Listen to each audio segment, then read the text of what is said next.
Eh bien, on risque d'en choquer plus d'un. Je dirais que c'est aussi absurde d'être trop cartésien comme d'être trop spirituel. Les cartésiens, ce que j'ai été pendant des dizaines d'années, attendent des preuves matérielles qu'ils n'auront jamais. C'est absolument clair. Et les trop spirituels sont tellement perchés que les cartésiens ne les écouteront jamais. Donc, il n'y a pas moyen de s'entendre.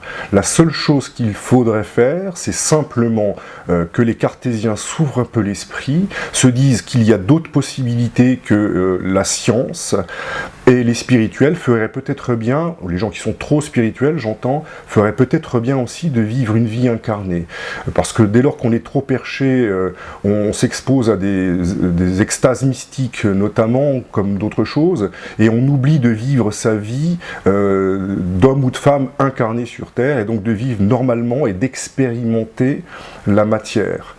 Donc, de mon point de vue, les deux se trompent. Et c'est pour ça qu'il faut arriver à trouver une espèce de pont entre les deux, de façon à ce que les cartésiens puissent se dire « Ah oui, il y a peut-être autre chose, effectivement, et les spirituels feraient peut-être bien de redescendre un petit peu sur Terre. » Voilà le point.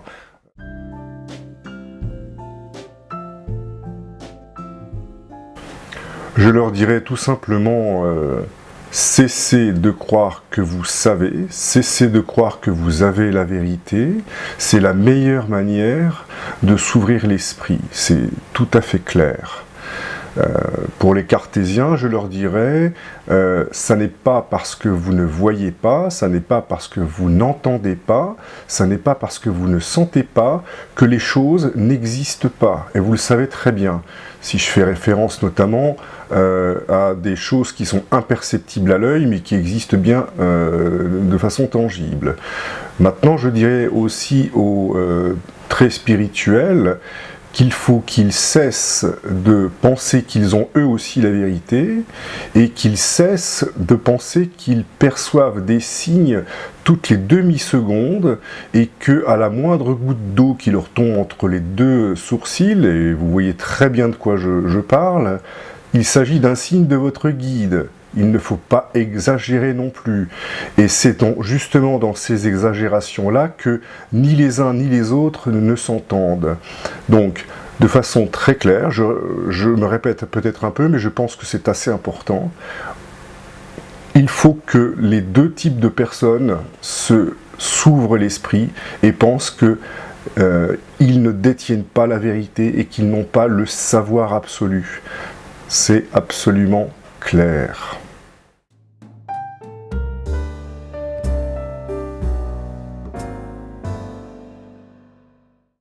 Eh bien, des exemples de cet ordre-là, il y en a évidemment une quantité assez énorme, mais pour en prendre un qui peut parler un petit peu à tout le monde, je dirais le champ magnétique terrestre est parfaitement invisible à l'œil nu, pour autant, tout le monde sait très bien qu'il existe, puisque une simple boussole nous en fait la démonstration. Donc, là où je veux en venir, c'est simplement qu'il faut cesser de penser que nos 5 sens sont suffisants à percevoir de l'information. Je dirais même que Monsieur Aristote, il y a 2400 ans, a prétendu que nous n'avions que 5 sens. Je suis désolé de dire qu'il en a oublié quand même une certaine quantité, et comme par exemple celui de la proprioception, qui nous permet de localiser de façon extrêmement précise chacun de nos membres, de façon à ce qu'on puisse porter à la bouche une fourchette sans s'écorcher la moitié du visage, et ou de taper dans un simple ballon qui arrive sur nous à une vitesse assez rapide. Donc c'est des choses qui sont tout à fait plausibles, tangibles, et que nous utilisons tous les jours. Donc mon point est que les 5 sens sont très bien, mais ça n'est absolument pas la totalité de ce que nous sommes capables de capter.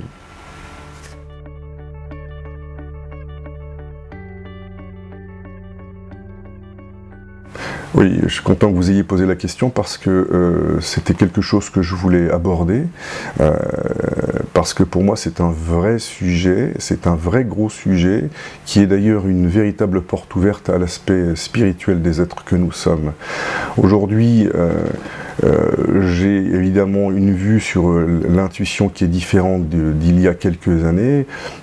En revanche, effectivement, pendant des dizaines d'années, je me suis limité à ce qu'on pouvait lire dans les dictionnaires, qui en gros consistait à dire que l'intuition était une connaissance immédiate et instantanée, et qui ne nécessite absolument pas le recours à la réflexion.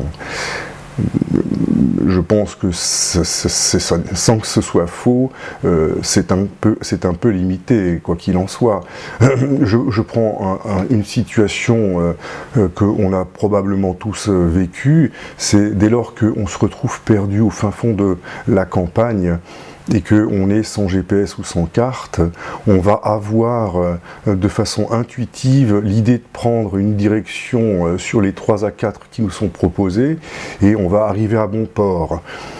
Alors, c'est effectivement soit de la chance, soit c'est vraiment de l'intuition. Et si on parle de l'intuition en tant que telle, là, il faut se poser la question de où provient l'information qui nous a été, disons, transmise ou que nous avons captée pour qu'on puisse justement arriver à bon port. Il y a quelque chose qui, moi, me dérange beaucoup dans l'utilisation du mot intuition, en tout cas pour la plupart des gens, c'est que les gens se satisfont de dire « j'ai eu l'intuition de passer ici ou de passer par là », et puis on se limite au fait que, comme par magie, on y est arrivé, mais personne ne se pose la question de regarder un petit peu plus loin que ce qu'on suppose sur l'intuition. Moi, je dirais, je vais faire un parallèle avec ce dont on a parlé tout à l'heure, à savoir la boussole. L'intuition, pour moi, est une véritable boussole. Si vous vous souvenez de ce que je disais tout à l'heure, la boussole étant synchronisée avec les lignes de champ du champ magnétique terrestre, eh bien moi je pense que comme la boussole capte ces lignes de champ du champ magnétique terrestre, notre intuition n'est ni plus ni moins qu'un mécanisme similaire à ce que fait la boussole, à savoir que nous captons de l'information qui provient de l'extérieur.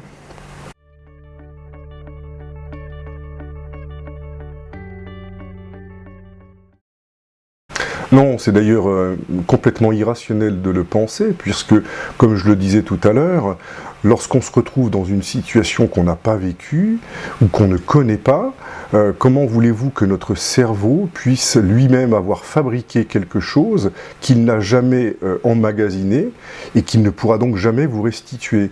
Donc il est tout à fait clair que l'intuition, pour moi, n'est pas du fait du cerveau, et que c'est un captage d'informations, ce qui me permet d'introduire directement, en fait, la dimension énergétique que nous sommes capables de capter, de la même manière que je le disais tout à l'heure avec cette fameuse boussole.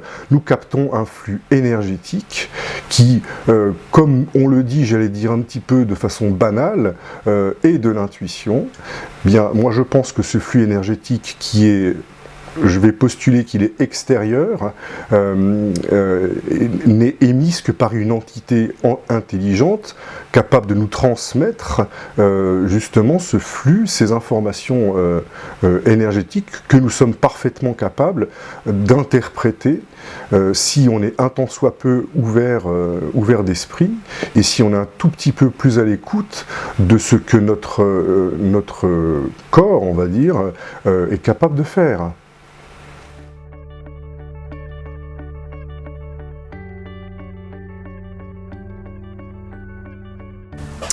Avant de répondre à votre question, j'aimerais quand même préciser une information, c'est que depuis mon enfance, je n'ai jamais été croyant, j'ai toujours été extrêmement cartésien, agnostique. Donc pour répondre à votre question, je dis oui, il s'agit bien de nos guides spirituels. Ce pourquoi j'affirme ça, c'est parce que lors de mes méditations ou de mes décorporations, j'ai pu faire un certain nombre de tests qui se sont avérés effectivement effectivement concluant. J'attire juste l'attention des gens ou la prudence des gens sur les représentations et graphiques et caractéristiques de certaines entités que je trouve un peu suspectes, pour être honnête avec vous.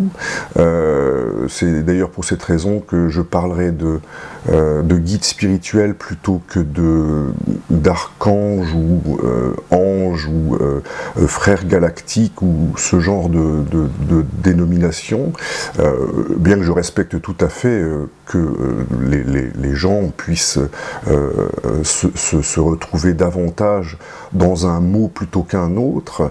Je ne le critique pas, je trouve simplement, comme je le disais, les choses un peu suspectes dès lors qu'on voit de représentations graphiques d'entités spirituelles d'un niveau extrême qui sont affublées de paires d'ailes faites de plumes d'oiseaux ou bardées de boucliers, d'armures médiévales et d'épées. Je trouve que c'est un tout petit peu fort de café quand on sait que des entités spirituelles d'un tel niveau n'ont absolument pas besoin de ce genre d'attributs ridicules, pour être franc avec vous, pour se déplacer de façon multidimensionnelle ou pour, j'allais dire, défendre une cause. Donc voilà, je m'arrête là pour cette petite digression sur le sujet. Oui, donc je reprends sur nos guides spirituels. Oui, ils sont pour moi tout à fait concrets. Ce que je regrette un peu, c'est qu'ils ne soient pas véritablement tangibles et qu'on puisse pas les voir comme si on rencontrait quelqu'un dans la rue. Et effectivement, ils ont un respect infini. Alors je dis respect plutôt que amour inconditionnel parce que pardon. Parce que pour moi, le fait de dire, ou qu'on entend dire sur Internet notamment, que ces entités ont un amour inconditionnel, j'aimerais qu'on me définisse plus clairement ce que l'on entend par amour inconditionnel, et qu'il faut que nous aussi, nous soyons dans cet amour inconditionnel. Bien que j'aimerais beaucoup que ce soit le cas, j'aimerais comprendre comment est-ce qu'on peut aimer de façon inconditionnelle quelqu'un qu'on va croiser dans la rue ou qu'on va croiser dans le bus, qui va éventuellement nous bousculer. J'aurais plutôt tendance à dire que quand on se fait bousculer dans le bus ou dans le train, on aurait plutôt tendance naturellement à émettre une critique, pour ne pas dire autre chose. Donc je vais rester poli. Moi je pense que avant d'être dans l'amour inconditionnel, comme on l'entend ici et là, et que les gens utilisent de façon absolument ridicule, je vais être très très clair, parce que je pense bien qu'ils n'en mesurent pas l'intensité. Parlons plutôt de respect, parlons plutôt d'universalité, parlons plutôt de ce genre de choses, plutôt que de dire et de prêcher la bonne parole en disant tout le monde doit s'aimer de façon inconditionnelle. Parlons plutôt de respect, et quand on respectera son voisin, on sera déjà pas trop loin de ce qu'il faudrait être. Voilà pour ce point en particulier. D'ailleurs, je pense qu'il faudrait qu'on parle de certaines définitions qu'on entend ici et là sur Internet ou dans les livres. Je pense notamment à ces mots qu'on entend de façon sempiternelle: amour inconditionnel, loi d'attraction, libre arbitre, toutes ces choses-là. Moi, j'aimerais quand même qu'on m'explique davantage quel fond il y a derrière, parce que je trouve que c'est assez New Age, en tout cas la façon dont on l'entend, et à mon avis, il faudra qu'on en parle peut-être un petit peu plus tard, hein, de façon certaine.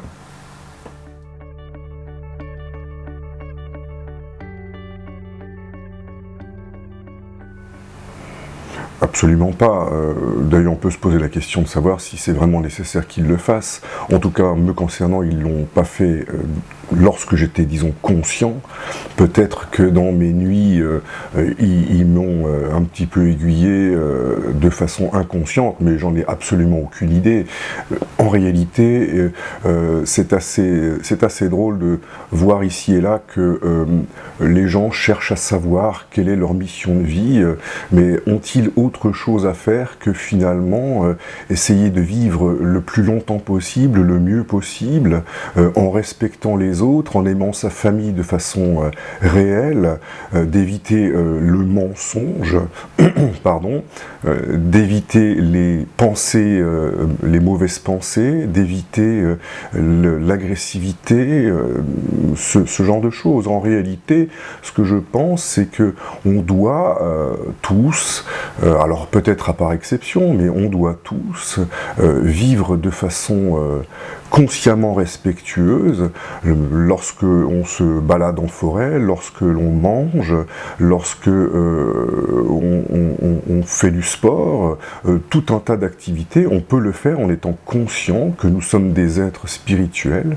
et en étant conscient que on est plus important, on est plus étincelant que ce que l'on croit.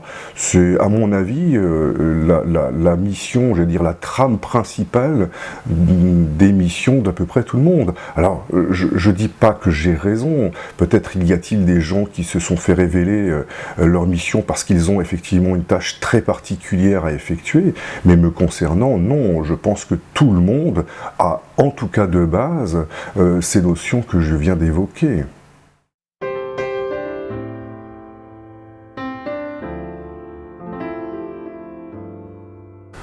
Non, il n'y a absolument pas de méthode particulière, à part pour faire des exercices précis, j'allais dire pour méditer ou pour contacter son guide. Il n'y a pas besoin d'être les jambes en lotus, assis sur un tapis de méditation, ou que sais-je encore. Est-ce que vous pensez que votre guide va vous en vouloir si vous êtes allongé sur un fauteuil tranquillement installé, ou si vous êtes en lotus? Pour lui, ça change rien du tout. Il faut arrêter de se dire qu'il y a des protocoles dans tous les sens pour pouvoir faire quelque chose. Il ne faut pas complexifier des choses qui ne sont pas compliquées. Si vous voulez contacter votre guide, il n'y a rien d'autre à faire que d'être assis ou éventuellement allongé et puis de lui poser la question que vous voulez. C'est tout. Il n'y a aucun protocole particulier. D'ailleurs, là aussi, j'appelle les gens qui, à la limite, se lancent sur le sujet, de ne pas écouter les âneries qu'on peut voir ici et là, avec des gens qui se présentent comme étant des spécialistes et qui, au lieu de dire bonjour, vont dire namasté. C'est absolument ridicule. Nous sommes des occidentaux. Il faut arrêter de se donner un genre comme ça où on s'auto-persuade qu'on est meilleur parce qu'on dit namasté, où on s'auto-persuade qu'on est meilleur parce que on a fait 3000 heures de méditation. Il faut aider un peu tout le monde. Moi, je dirais simplement les gens qui se prétendent des grands spirituels, qui finalement restent un petit peu dans leur monde à eux et qui finalement excluent un peu tout le monde, en tout cas tous les autres. Je trouve que c'est pas très bienveillant. Donc, si on veut aider tout le monde, il faut se mettre au niveau d'un peu tout le monde. Voilà. D'ailleurs, ça me fait penser à une chose tout à fait simple, c'est que tous les gens vont un jour passer malheureusement le tunnel et derrière, au bout du tunnel, on va vous demander, on va vous poser deux questions, on va vous dire comment avez-vous aidé les autres et comment avez-vous aimé les autres. Est-ce que vous pensez que ce sera le moment de dire ah ben je disais namasté, j'étais assis en tailleur ou en lotus ou que sais-je encore, mais soyons beaucoup plus simples que ça. Ça n'a pas de sens de prétendre des choses qui n'ont pas besoin d'être. Voilà, on n'est pas en train de dire qu'il faut que tout le monde fasse des décorporations, des voyages astraux, ce genre de choses. Effectivement, il y a des petites préparations, mais des protocoles ridicules sont inutiles.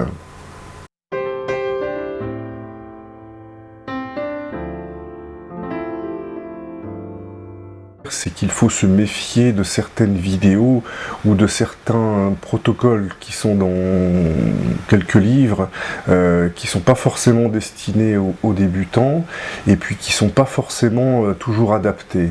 Je dirais simplement, soyez vous-même, soyez intègre et honnête avec vous-même, faites comme vous le sentez et vous raterez absolument rien. C'est absolument tout, il n'y a pas de magie, il n'y a pas de process particulier.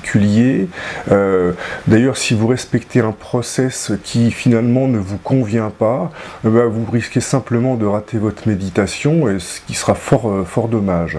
Donc non, soyez simple, soyez détendu. Mettez-vous dans une position qui vous est la plus confortable possible.